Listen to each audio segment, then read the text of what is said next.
সমাজে থাকতে গেলে সব ধরনের মানুষের সাথে আপনাকে মিশতে হবে। এবার কোন মানুষটা আপনার জন্য উপযুক্ত সেটা আপনাকেই খুঁজে বের করতে হবে।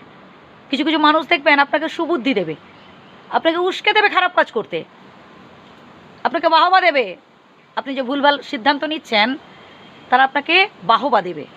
এবার আপনি উল্লসিত হয়ে তাদের তাদের তাল মিলিয়ে আপনি হয়তো আরও বেশি করে খারাপ খারাপ কাজ করতে থাকবেন, কিন্তু এতে লসটা আপনারই হবে। আবার কিছু কিছু মানুষ দেখবেন তারা আপনার ভুলটা ধরিয়ে দেওয়ার চেষ্টা করবে আড়ালে ডেকে নিয়ে গিয়ে। যারা দেখবেন সামনে সামনে এসে আপনার ভুল ধরাবে জনসমক্ষে, তারা কিন্তু খুব একটা উপযুক্ত নয় আপনার জন্য।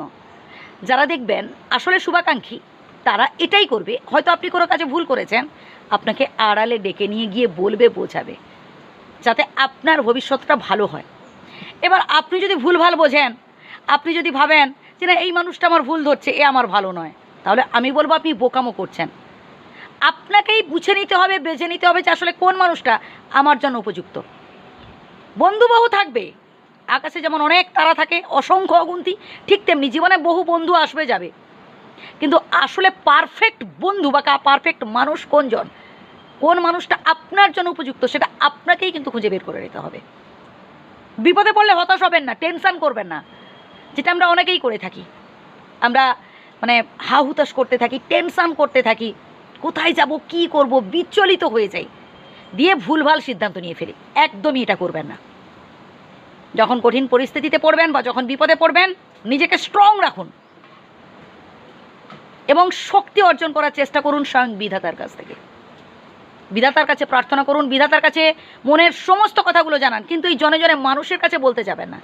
কারণ এই পৃথিবীতে একমাত্র বেঈমান জীব হচ্ছে মানুষ। আপনি একটা কুকুরকে 10 দিন খাইয়ে দেখবেন, সারা জীবনটা সে আপনার পায়ের তলায় পড়ে আছে আপনার ঋণ শোধ করার জন্য। কিন্তু একটা মানুষকে না 10 দিন কি 10 বছর খাইয়েও দেখবেন আপনি তার মন পাবেন না। ওই যতদিন দিতে পারছেন ততদিন আপনি তার কাছে ভীষণ ভালো। যেই আপনি হাতটা গুটিয়ে নেবেন, আপনি হয়ে যাবেন সব থেকে খারাপ মানুষ তার কাছে।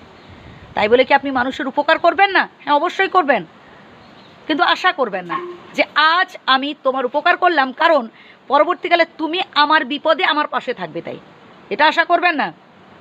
কারণ মানুষ স্বার্থ ফুরিয়ে গেলে ভুলে যায়। মানুষ যেই পাত্রে খায় সেই পাত্রেই বমি করে। সে গুণ বাঁচবে আপনার, আপনি যে এত দিলেন, পরবর্তীকালে দেখবেন সে আপনার ফল্ট ধরাই ব্যস্ত।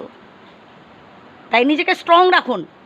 যখন যার জন্য কিছু করবেন একদম নিঃস্বার্থ মনে, কোনো কিছু আশা রাখবেন না, কোনো কিছু পাওয়ার চেষ্টা করবেন না। যত পারেন দিয়ে যান মানুষকে, আপনি যে দিক থেকে হোক, যে কোনো প্রকারে হোক, আপনি আপনার সামর্থ্য বুঝে মানুষের উপকার করার চেষ্টা করুন।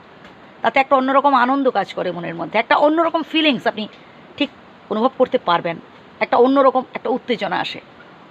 যে কথাগুলো বললাম আবারও প্রথম থেকে শুনুন, উপকৃত হবেন। ধন্যবাদ।